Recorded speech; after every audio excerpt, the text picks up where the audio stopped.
माँ, पिताश्री, हमें क्षमा कर दीजिए। हमने आपको पीड़ा पहुंचाई, दुख दिया। हम अपने दोष स्वीकार करते हैं। यदि आपको लगता है कि हम दोषी हैं, तो हमें दंड मिलना ही चाहिए। यदि आपको लगता है कि एक पुत्री के रूप में, राजकुमारी के रूप में आप दोनों को ही निराश किया, तो उसका एक ही दंड है, राजकुमारी ना रहना।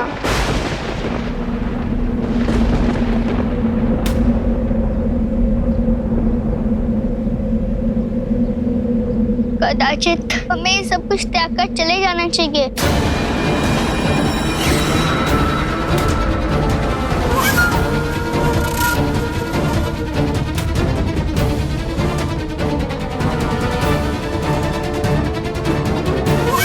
अच्छा ही हुआ, अब चंद्र का सिंहासन पक्का, व्यर्थ ही श्रम नहीं करना पड़ेगा अब। बस, बहुत हुआ। आपकी त्रुटियों का क्या दंड हो, इसका निर्णय आपका नहीं।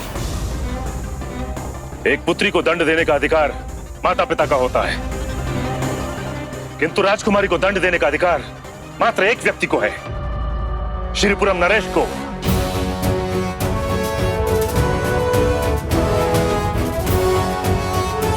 और अब हम श्रीपुरम नरेश के रूप में निर्णय सुनाएंगे, किंतु राज्यसभा में। सेनापति महिपाल, राज्यसभा आयोजित की जाए शीघ्र। जी महाराज।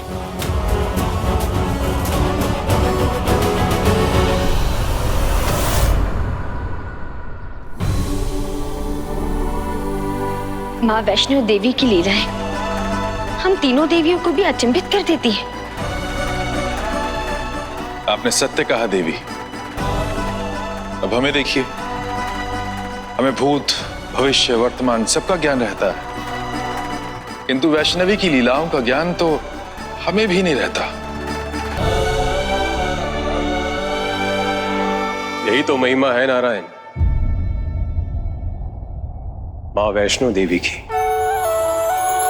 सत्यवचन महादेव, किसने सोचा था कि वैष्णवी इतना शीघ्र ही अपने त्याग के मार्ग पर प्रस्थान करने का निर्णय ले लेगी। जो अपनी लीलाओं से त्रिदेवियों को भी अचंभित कर दे, वो ही तो है जगजननी मां वैष्णो देवी। एक राज्य की संपन्नता और उसकी अखंडता का आधार है सत्य, विश्वास और पारदर्शिता, किंतु आज इन सब पर प्रश्न चिन्ह लग गया है, क्योंकि श्रीपुरम की राजकुमारी वैष्णवी ने महाराज और महारानी को अंधकार में रखा और बिना किसी की अनुमति के कुछ निर्णय लिए।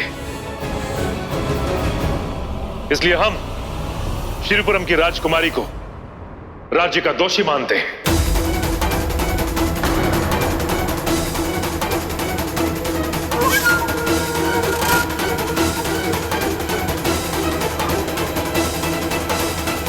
और उन्हें ठहरिए महाराज, हम भी दोषी हैं।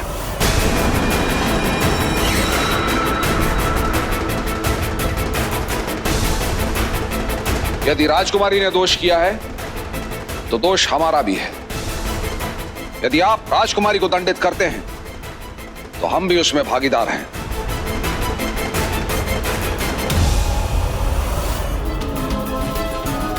महाराज, केवल सेनापति जी ही नहीं, मैं भी इसका भागीदार हूं।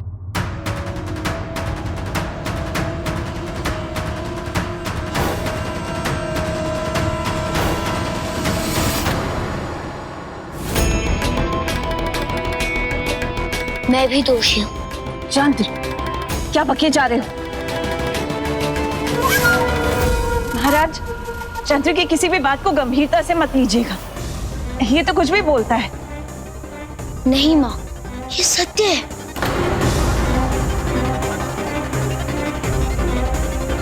महाराज, हमारे कारण आपके हृदय को जो ठेस पहुंची है उसके लिए हम क्षमा प्रार्थी हैं, किंतु हमने अपना वचन नहीं तोड़ा।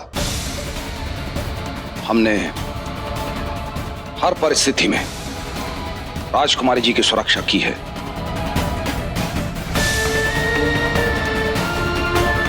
और जीवन पर्यंत हम उनकी सुरक्षा करते रहेंगे, चाहे इसके लिए हमें कोई भी मूल्य क्यों न चुकाना हो। हमने वही किया जो वचन निभाने के लिए आवश्यक था। कैसा वचन निभाया सेनापति महिपाल? असत्य बोलने का। आपने ये होने भी कैसे दिया? अपने पद की गरिमा का विचार भी नहीं किया।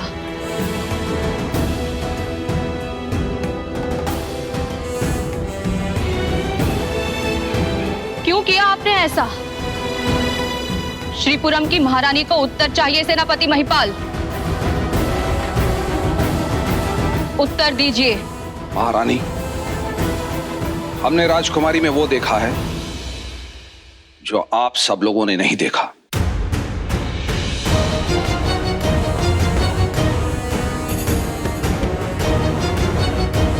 महाराज, महारानी, हमने बचपन से राजकुमारी जी को बड़े होते हुए देखा है। हम इनकी किलकारियों से लेकर पायल की छम छम को अच्छी तरह पहचानते हैं। हम उनके आचार विचार व्यवहार से अच्छी तरह अवगत हैं। इसलिए हम ये पूर्ण विश्वास के साथ कह सकते हैं कि राजकुमारी ना कभी असत्य कह सकती हैं और ना ही वो किसी को आहत कर सकती हैं।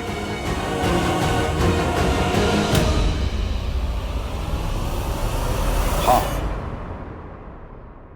उन्होंने आपको अंधकार में रखा, किंतु राजकुमारी जी ने अपने प्रयास से सैकड़ों गांव वालों के जीवन को प्रकाश से प्रज्वलित किया है।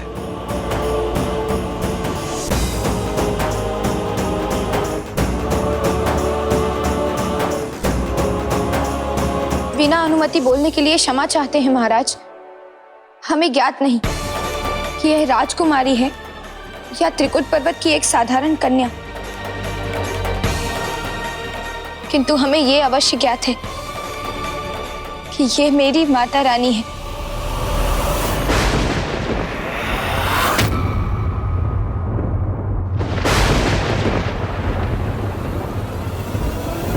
माता रानी? अब ये कौन सा स्वांग है? जब हमारा गांव भूख के मारे मर रहा था तो वो त्रिकुटा ही थी जिसने हमारी सहायता की।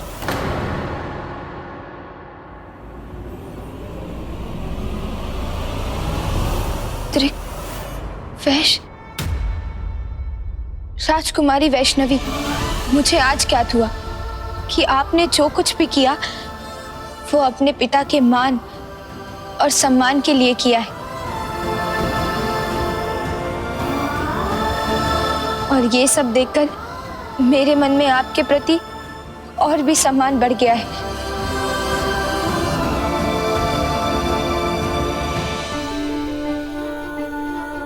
महाराज, राजकुमारी जी ने जो कुछ भी किया आपके लिए किया। एक राजकुमारी अपने राजा का निरादर होते हुए नहीं देख सकती, और एक पुत्री प्रजा की निंदा से अपने पिता को आहत होते हुए नहीं देख सकती।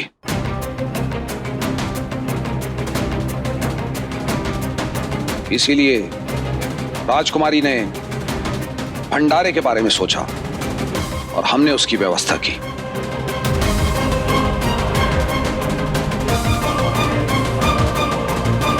इतना ही नहीं महाराज, गांव वालों के संकट में जब भी राजकुमारी ने उनकी सहायता करने की इच्छा प्रकट की, हमने उनका सहयोग दिया।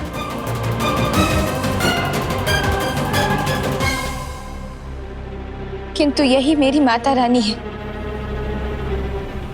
ये क्या माता रानी लगा रखा है तुमने?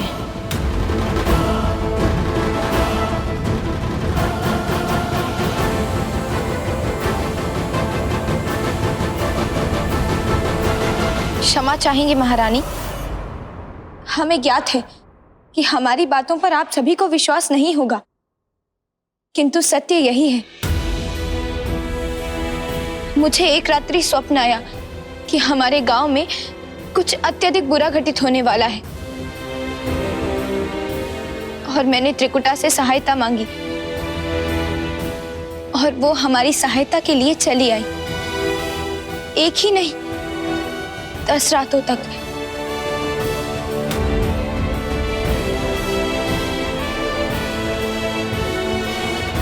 पता नहीं क्यों, कैसे, किंतु मुझे एक रात्रि पिशाच दिखा और वो मेरे प्राण लेना चाहता था, किंतु इन्होंने उस पिशाच से मेरी रक्षा की।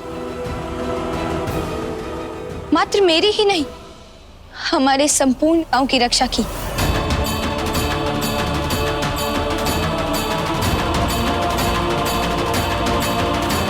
और ये मेरा भ्रम नहीं है।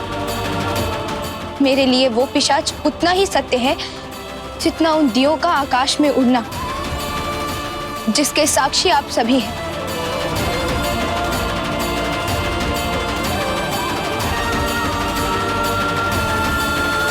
महाराज, मैं इसका साक्षी हूँ। वैष्णवी दिन रात गांव की ही चिंता में डूबी रहती थी कि कैसे रक्षा करे सबकी।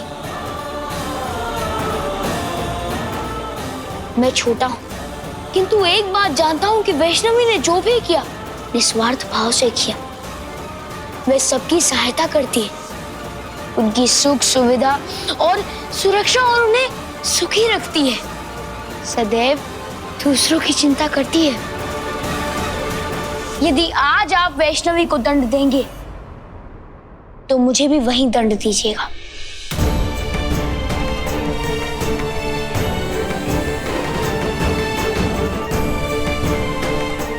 मैं भी उसके साथ था और सदैव रहूंगा।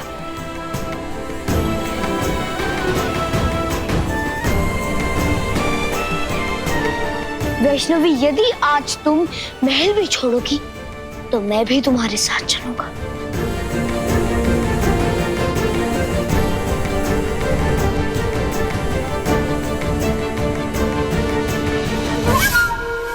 कनिका, संभालिए अपने। स्वर्ण, क्या बोल रहा है हमारा पुत्र?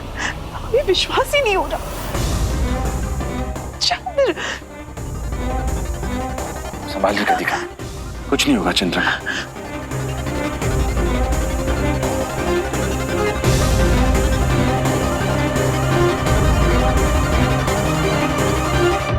महाराज, यदि आप राजकुमारी को दंड दे रहे हैं तो हमें भी दंडित कीजिए महाराज।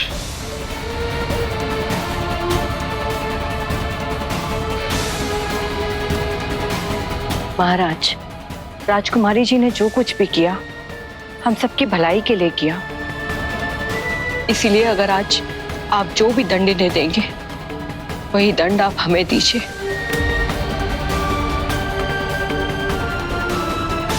महाराज, आपको इनमें से किसी को दंड देने की आवश्यकता नहीं है। इनका कोई दोष नहीं है। जो भी किया हमने किया अपनी इच्छा से।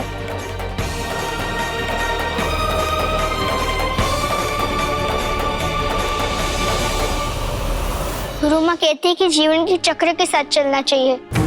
जो भी हो रहा है प्रभु की इच्छा से हो रहा है। तो हम नहीं चाहते कि हमारे कारण किसी को कष्ट हो, कोई दुखी हो। हमें सुख, संपदा, ऐश्वर्य की योग नहीं है महाराज। यदि आपकी इच्छा और आदेश हो तो महल के बारे कुटिया बना के रहते हैं, क्योंकि हमें पता है कि हम स्वयं को गांव जाने से नहीं रोक सकते। महाराज, क्या कह रही है ये? रोकिए इसे, न जाने क्या उन्माद चढ़ा है इसके सर पे। राजकुमारी वैष्णवी,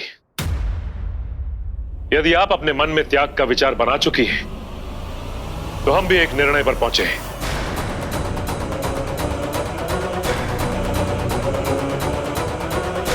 और हमारा निर्णय है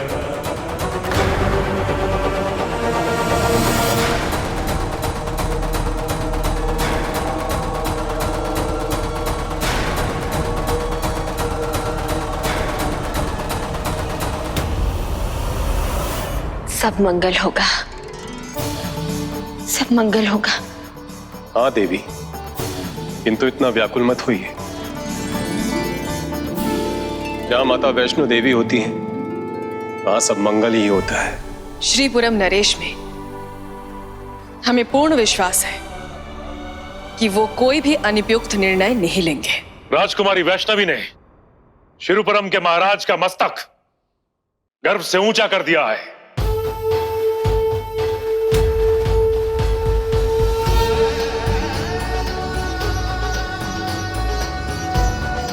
आप ये क्या कह रहे हैं महाराज?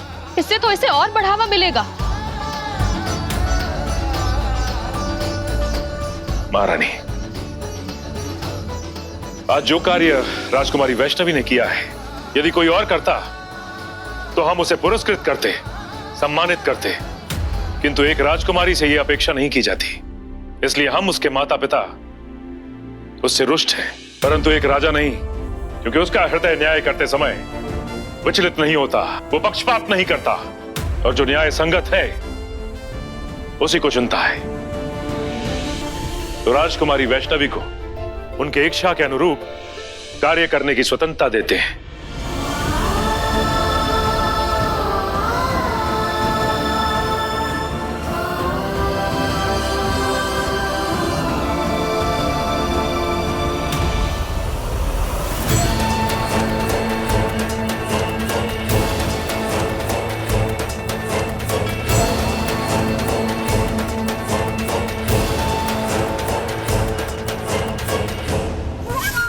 सब हुआ हमारी नाक के नीचे और हमें गन तक नहीं लगी।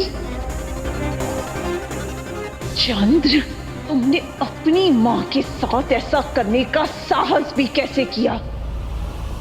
आज की ये सभा यही समाप्त होती है। हमने जो भी किया सबकी भलाई के लिए किया, किंतु इस प्रयास में हमने माँ और पिताश्री के हृदय को चोट पहुंचाई। हमारा प्रेम, हमारी ममता, हमारी चिंता सब अनुचित है। केवल वे जो सोचे बस वही उचित है। हम भी तो महारानी हैं, मां हैं, हमारा कोई अस्तित्व नहीं। समृद्धि, हमें कोई चर्चा नहीं करनी आपसे राजन। ज्ञान के आडंबर में शहद लपेटकर पुनः नहीं सुनना कि हम कैसे अनुचित हैं। आप श्रीपुरम नरेश हैं, आपका निर्णय सर्वोपरि। आपसे कभी कोई चूक हो ही नहीं सकती।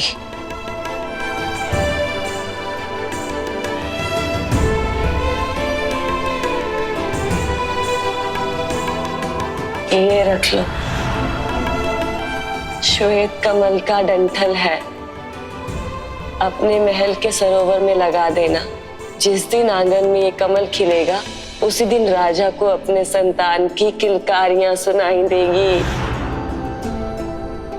समृद्धि, आप जानती हैं कि हमारी वैष्णवी साधारण कन्या नहीं है, तो उसका पालन पोषण साधारण कैसे हो सकता है? और जब कन्या असाधारण है, तो समस्याएं सामान्य कैसे हो सकती हैं?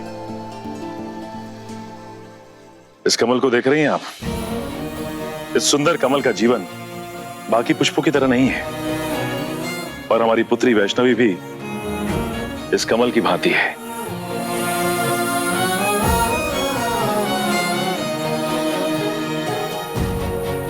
तात्पर्य क्या है राजन?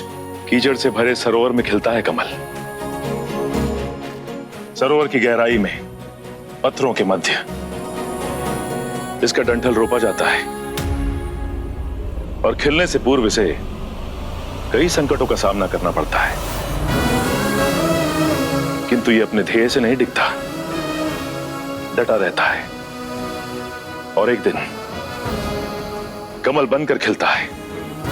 और समृद्धि, अब ये हम पर निर्भर करता है कि इस कमल के खिलने की यात्रा में हम बाधा बने या अपने प्रेम और सहयोग से इसे सींचे।